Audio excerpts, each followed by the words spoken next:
Salut à tous, j'espère que vous allez bien, c'est Romain et on se retrouve aujourd'hui pour parler Mercato avec une très bonne nouvelle, un dossier est en passe d'être bouclé. Alors Christophe Galtier l'a annoncé très rapidement, le PSG ne recrutera personne cet hiver sans vente en amont, c'est donc la même politique que cet été qui est menée, personne ne vient tant que personne ne part.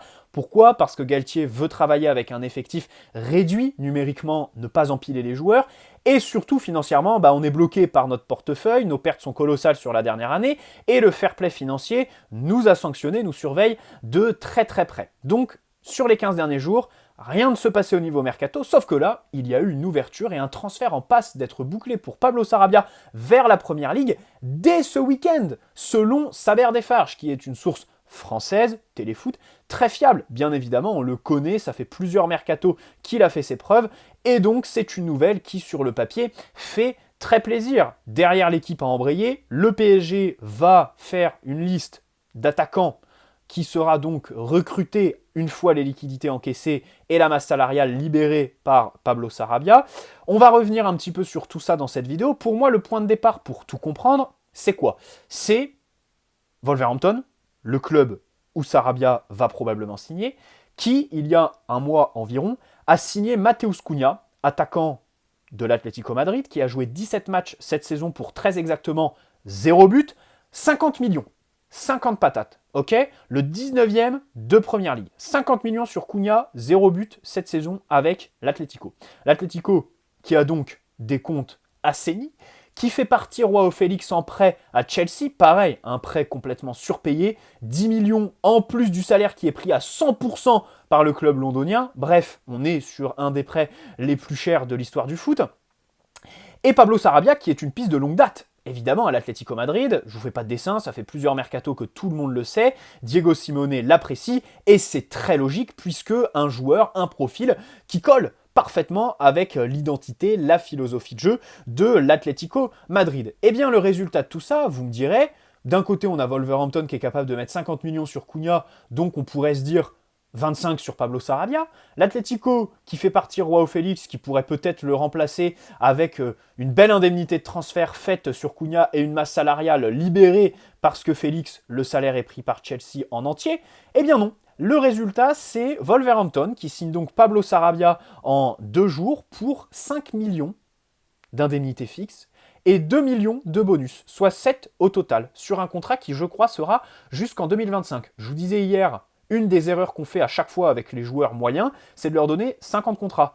Eux, les Wolves, ils donnent à Pablo Sarabia 3 ans. Pourquoi ? Parce que l'indemnité de 7 millions leur permet, l'amortissement, il est ridicule pour eux. Ils n'ont pas besoin de l'étaler sur 7 ans, un amortissement de 7 millions avec les bonus. On va voir si c'est confirmé cette indemnité, mais dans cette vidéo, on se basera là-dessus, parce que de toute façon, ça ne m'étonnerait pas. Comme ça ne m'étonnerait pas de voir un article, par exemple, de Dominique Sévérac, du Parisien très prochainement, qui serait bien sûr commandé par Luis Campos ou quelqu'un du board parisien, pour dire que non, en fait, ça dépasse les 10 millions, l'indemnité. Tu vois ce que je veux dire. Bref, dans tous les cas, on fait partir Sarabia sur le papier. Bien sûr que c'est une très bonne nouvelle, parce que il est en perdition, c'est quelqu'un qui n'a pas du tout le profil, en fait, pour compléter ces 3 de devant, cette MNM, et qui surtout, en sortie de banc, ne t'apporte rien. Tu te fais rentrer sur un match, c'est quelqu'un qui est incapable de dribbler un joueur, ni de faire des propositions dans la profondeur, en matière de percussion, c'est pas du tout ses qualités principales, mais je reviendrai aussi sur cet été. Cet été, durant lequel on a vendu Kalimundo 25 millions pour Rennes. Je le rappelle, même si sa saison est plutôt moyenne là-bas, c'est quand même pas bien valorisé, on va dire, ce transfert. Je pense qu'il y avait moyen de le vendre plus, surtout que les 25, c'est avec bonus. Hein. Donc j'ose pas imaginer quelle est l'indemnité fixe sur Kalimundo. 25 millions, et à ce moment-là, Pablo Sarabia, il fait une bonne tournée au Japon. C'est que des matchs amicaux contre des équipes japonaises, tu me diras. Il démarre les matchs parce que Mbappé a son espèce de blessure, sa suspension pour le trophée des champions, pas de problème. Bon, il fait pas des prestations extraordinaires, mais il fait ses matchs. Et là, dans les médias, tout le monde dit Galtier, Campos veulent le garder en second couteau, il a convaincu, on va le garder en rôle de doublure, plutôt que le vendre, alors qu'il sortait d'une très belle saison en prêt, qu'on aurait très bien pu faire 25 millions minimum sur lui, soit autant qu'Arnaud Kalimuendo bien évidemment, et je reviendrai même à l'été 2021, puisque n'oublions pas son euro qui à ce moment-là était très bon. avec la sélection espagnole. Et donc sa cote qui avait augmenté. Pareil, on aurait pu faire 25-30 millions en 2021 comme en 2022. Voilà, après un très beau tournoi international avec l'Espagne, et pour cette saison, un très bon retour de prêt du Portugal. D'ailleurs, le Sporting, s'ils avaient les moyens financiers, ils l'auraient fait cet été, parce que c'était devenu un élément essentiel. Alors vous allez me dire, oui, c'est facile de refaire l'histoire. Je vous entends, mais de l'autre côté, quand cette histoire, ce scénario, se répète chaque année depuis 8-10 ans, à un moment donné, il faut se poser les bonnes questions. Voilà, donc cet été, on décide de le garder en second couteau, et ça ne m'étonnerait pas parce que franchement, Sarabia, déjà, je suis persuadé qu'au Wolves, il va renaître. Enfin, il va faire des bonnes performances, il va s'éclater en première ligue. Et d'abord, et surtout, tant mieux pour lui, parce que je suis persuadé que c'est pas le genre de joueur qu'on aurait mis au loft et qui aurait péri jusqu'à attendre le 31 août pour trouver un vieux plan de prêt à Galatasaray comme Icardi par exemple. Voilà, ou Herrera à Bilbao. C'est vraiment quelqu'un qui a toujours été ouvert au temps de jeu, a toujours eu un petit peu d'ambition et qui a toujours facilité des prêts, des départs. Donc ça, c'est à noter pour lui. Et c'est pour ça du coup que cet été, je pense que Galtier et Campos, comme les médias nous le disaient, lui ont dit, écoute, tu vas avoir un rôle de doublure, on veut te garder. Pour au final le faire partir 6 mois plus tard à 5 millions. Là, on peut se poser des questions sur, évidemment, dans les faits, objectivement, évidemment que Sarabia à 5 millions ou 7, même 7, c'est mal vendu. Minimum 10 millions. Ok, sur ces 6 derniers mois, il n'a rien montré au PSG, il était complètement amorphe, mais on connaît ses qualités. Et on sait très bien que hors contexte PSG, c'est quelqu'un qui réussit quoi qu'il arrive. Donc on lui souhaite le meilleur, pas de problème, mais encore une fois, bon alors, il y a eu l'entraîneur Lopetegui, je crois que ça se prononce pas comme ça, qui a poussé, qui l'a convaincu rapidement le joueur, et puis surtout, on a Jorge Mendes, bien sûr, hein, qui a ses entrées aux Wolves, et qui donc doit se prendre une commission, bien sûr. Voilà. On peut se demander pourquoi ne pas l'avoir vendu plus tôt, et surtout un petit peu les logiques, voilà, le fait de le vendre si bas, le brader complètement. Voilà un petit peu pour l'état des lieux. Et maintenant, en attaque, que faire? Alors selon l'équipe, comme je le disais, Campos veut recruter un attaquant. Donc là, il veut faire du poste pour poste, parce que, par exemple, tu as des gens qui pourraient dire il faut pas recruter en attaque. Bon, Sarabia part, il n'avait pas un temps de jeu conséquent, pas un apport statistique conséquent, pas besoin de le remplacer dans l'idéal, dans l'immédiat. Là, l'urgence, c'est réinvestir en défense ou au milieu de terrain, par exemple. Moi, je fais partie des gens qui pensent qu'il faut réinvestir en défense. Je m'expliquerai. En attaque, on est donc dans un dilemme. Soit le 9 pivot, qui a toujours été pisté par le club, Lewandowski au mois de juin. Une fois qu'il a signé au Barça, c'était Gianluca Scamacca. Il y a eu Gonzalo Ramos à un moment donné. Et donc aujourd'hui, c'est toujours d'actualité, même si Hugo Ekitike commence un petit peu à se fondre dans le moule dans ce rôle de pivot, qui, on le rappelle, n'est pas du tout son profil, pas du tout sa palette. Il est en train de performer à contre-nature, Hugo Ekitike. Donc il ne faudra pas s'étonner si cette dynamique s'éteint, et surtout que ça devrait être le cas, c'est même pas une question de profil pivot machin, c'est surtout qu'avec le retour d'Mbappé, je pense qu'on va plus trop le voir Ekitike. Donc voilà. Donc le 9 pivot, pas de problème, mais surtout l'ailier percutant. Parce que cet été, Luis Campos, il nous disait, on joue à 3 derrière, en 3-5-2, 3-4-3, on n'a pas besoin de joueurs d'aile. Voilà. C'est les pistons qui apportent l'animation sur les côtés, on n'a pas besoin d'ailier, c'est pour ça qu'il ferme par exemple le dossier Ousmane Dembélé, même s'il y a des raisons hygiéniques et de régularité, pas de problème, mais avant tout, il nous dit on n'a pas besoin d'ailier pour ça. Sauf que depuis, t'es repassé en 4-4 de losange, parce que Mbappé n'était pas content du système A3, qui de son côté s'est soufflé aussi en termes de production offensive début octobre, pas de problème. Donc aujourd'hui là, il faut recruter un joueur percutant, quelqu'un, alors là je vais faire la description d'un mec qui nous a quitté la saison dernière, et je pense qu'il va tout de suite vous venir en tête. J'ai même pas besoin d'en faire la description, je suis sûr que la moitié des gens savent déjà de qui je parle. Je parle de ce profil d'ailier, ailier droit, puisque c'est sur ce côté-là qu'il faut apporter un petit peu de dynamisme. À gauche, on a Ekitike, Mbappé et Nuno Mendes, pas besoin. Donc, capable de jouer ailier droit. Idéalement gaucher, parce que il faut revenir dans l'axe, hein, pour distribuer les ballons à Messi, Neymar, bien évidemment. Il faut que ton pied fort soit vers eux. Donc, qui est capable de rentrer au cours d'un match en faisant des différences en matière de percussion, d'appel en profondeur, techniquement, et qui est aussi capable de s'insérer dans ce 11 quand un des trois de devant n'est pas là. Quand Neymar, Messi, Mbappé n'est pas là. Donc en gros, être capable de passer d'ailier droit à numéro 10 dans un rôle à la Neymar ou Messi.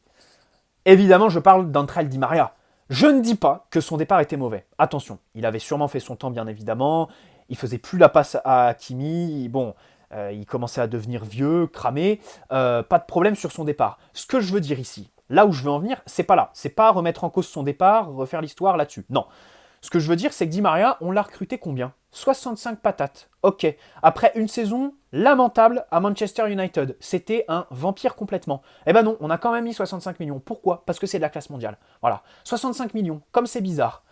Une grosse somme pour un joueur de classe mondiale, qui a un talent indéniable, même s'il restait sur une saison moyenne. 65 millions, qui sont l'équivalent des indemnités qu'on a balancées sur Solaire, Sarabia, et Ressé Rodriguez réussit, des joueurs moyens. Et donc on en revient au même problème. Et d'ailleurs, Christophe Galtier, il est d'accord avec moi. Tout l'été, Christophe Galtier nous a dit « Je veux de la qualité avant de la quantité ». Voilà. Di Maria, c'est évidemment un des meilleurs transferts de QSI. Parce que, au niveau passe extraordinaire, pied gauche incroyable, joueur surtout aussi, notons, discret, humble, joueur de vestiaire, qui préserve l'équilibre là-dedans, et qui, sur le terrain, quand Neymar, par exemple, il se blesse, il fait des statistiques hors normes, quasiment au niveau de celles de Neymar. Enfin, je sais pas si on se rend compte, à un moment donné, on avait Neymar sur le terrain, le Neymar 2017, qui s'est donc blessé, et derrière, on a Di Maria, qui a quasiment eu le même apport statistique que Neymar. Je ne sais pas si on se rend compte de la dinguerie que c'était à ce moment-là, en fait, d'avoir Neymar et un remplaçant qui apporte quasi autant que lui. Même si, évidemment, c'était pas autant au sens strict du terme, et qu'en termes de talent, un Neymar n'est jamais égalé. Un Messi, pareil aujourd'hui. Voilà. Donc, ce que je veux dire, c'est que on peut faire un lien là-dessus avec ce qu'on a fait au milieu de terrain cet été. Galtier, il nous dit « Je veux la qualité avant la quantité, pas de problème ». Mais cet été, il fait tout l'inverse. 100 millions d'euros ont été balancés sur Vitinha, Fabian Ruiz, Renato Sanchez et Carlos Soler. Faisons les comptes 6 mois après. Les 4. Bon, déjà, il n'y en a aucun qui est titulaire en puissance. Hein. Des 4, d'ailleurs, il n'y en a aucun qui a progressé sur les 3 derniers mois. Les 3 sont un petit peu perdus depuis quand même la mi-septembre, pour pas dire avant. Ou pour pas dire jamais pour certains. Hein. T'en as un qui est à l'infirmerie, l'autre qui a régressé, Vitinha, l'autre qui a fait 3 bons matchs et derrière, là, il est en perdition, Fabian Ruiz, l'autre qui est invisible mais qui marque, Carlos Soler, qui est un petit peu énigmatique. Je pense que c'est un avec qui j'ai envie d'être intransigeant. Mais dans tous les cas, 100 millions. Pour donc, en temps de jeu cumulé, 3500 minutes sur les 4, 6 buts et 3 passes D. Voilà. Alors vous me direz, l'apport statistique, c'est pas pour ça qu'on les a recrutés. Mais de l'autre côté, si tu veux parler du contenu, c'est encore pire. 100 millions d'euros.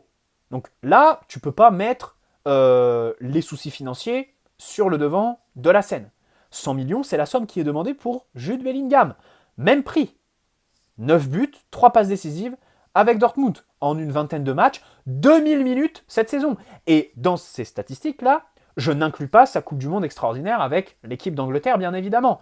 Voilà pourquoi aujourd'hui on est en train de s'enliser et perdre en exigence au niveau de ce projet. Non, vouloir des joueurs qui coûtent cher, ce n'est pas être des enfants pourri gâtés, parce que ces sommes-là, on les met sur un joueur, plus un joueur, plus un joueur, plus un joueur, qui s'additionnent, qui ont 50 contrats, et qui au final finissent au loft. Voilà. Voilà. Et là, c'est factuel. C'est factuel. On a balancé 100 patates cet été, sans compter les 35 sur Hugo Ekitike. Voilà. Hugo Ekitike qui a été recruté, on ne sait trop pourquoi, parce que on voulait un 9 en pivot, ou alors ce qu'il fallait c'était un ailier percutant. Il est aucun des deux, Hugo. Voilà. Et au final, aujourd'hui, il est obligé de s'acclimater. Il lui a fallu 6 mois pour enfin commencer à faire des mi-temps plutôt dignes techniquement et tout ça, parce que il est arrivé et on lui demande de jouer contre nature. Alors heureusement qu'il a 20 ans et qu'il est flexible et que si tout se passe bien, il pourrait évidemment endosser sur la durée ce rôle de pivot, mais au niveau des transferts, on peine à comprendre. Voilà. Et comme je le disais, pour terminer, évidemment, le réinvestissement, je ne le fais pas sur un attaquant. Voilà. Parce que là, bon, 7 millions, c'est ridicule. On ne peut pas recruter un énième attaquant qui sera insipide complètement et qui finira au loft. Parce que là, concrètement, je le sens gros comme une maison, on va recruter ce genre de joueur en attaque. Et puis surtout, à 6 matchs du Bayern, je préfère recruter une valeur sûre en défense, sachant qu'en attaque, Mbappé, Neymar, Messi sont là, pas de problème. Plutôt qu'un mec qui va devoir s'acclimater, prendre en confiance pour après éventuellement envisager une entrée digne de ce nom en cours de match contre le Bayern Munich en Ligue des Champions. Voilà. En défense, on a Kimpembe avec qui on n'a aucune garantie physique aujourd'hui. Ramos et Marquinhos, franchement, Ramos, son retour de Coupe du Monde, c'est quand même très compliqué. On ne sait pas ce qu'il a foutu de ses vacances. Marquinhos, pareil. Il n'y a que Mukiele dans ce secteur-là. Donc pour moi, bien évidemment, de l'autre côté, en Italie, tout le monde est pessimiste pour la prolongation de Skriniar à l'Inter. Ça place même le PSG. Je ne comprends pas pourquoi les médias français ne relayent pas plus. Je ne demande pas aux médias français de confirmer ou pas. Juste relayer ce qui se dit. Même Di Marzio le dit. L'Inter sont très pessimistes sur la prolongation de Milan Skriniar, qui est un défenseur de classe mondiale. Et là, tu anticipes. Plutôt que de recruter un attaquant... Voilà, qui, on le sait tous, avec le peu de budget, va être un énième Carlos Soler, bien évidemment. Recrutons Milan Skriniar à prix baissé, donc sans prime à la signature conséquente et avec un salaire qui n'est pas celui d'un joueur libre, parce que dans les négociations, il n'aura pas la marge de manœuvre d'un joueur libre. Et derrière, ça te permet cet été de faire une super opération financière parce qu'en juin, bam, tu prolonges pas Ramos et tu as déjà Skriniar dans ton effectif, pas de problème. Tu as bouclé un dossier et cet été, du coup, tu peux te concentrer sur le recrutement d'un vrai milieu de terrain ou alors d'un attaquant qui fait des différences.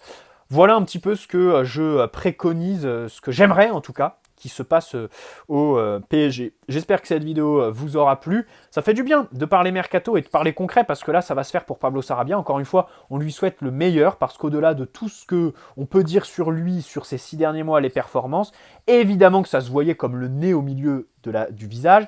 Il n'a pas le profil pour être ce genre de super sub derrière la MNM pour faire des différences en sortie de banc, pour rentrer en cours de match, bien évidemment. Voilà. Et puis c'était quelqu'un qui avait perdu au PSG ses qualités de buteur qui faisait que sur sa première saison, il était correct. Voilà. Aujourd'hui, par exemple, Carlos Soler, même s'il est complètement invisible dans le contenu, bah, il marque. Tu vois, c'est un peu comme Pablo Sarabia sur sa première saison, même si Sarabia n'était pas aussi invisible. Il faisait quand même des différences balle au pied et il avait son importance dans le jeu du PSG. On lui souhaite bien sûr le meilleur. Je pense qu'en PL, comme je le disais, il va s'éclater. Et nous, bon, bah écoutez, même numériquement, il n'y a pas eu un temps de jeu conséquent sur la première partie de saison. Si ça peut libérer Carlos Soler, lui donner quelques titularisations, allez, voilà, faisons-le. Et dans tous les cas, cet été, il va falloir faire de gros travaux. Bref, bonne soirée à tous. Marco Verratti est forfait pour le match contre Rennes dimanche soir, qu'on attend de pied ferme. Et on en parlera demain dans la vidéo avant-match. On va aussi se projeter sur le 11, du coup, à aligner. Voilà, bonne soirée à tous. Prenez soin de vous avant tout. Allez, Paris, bien évidemment. Ciao les amis.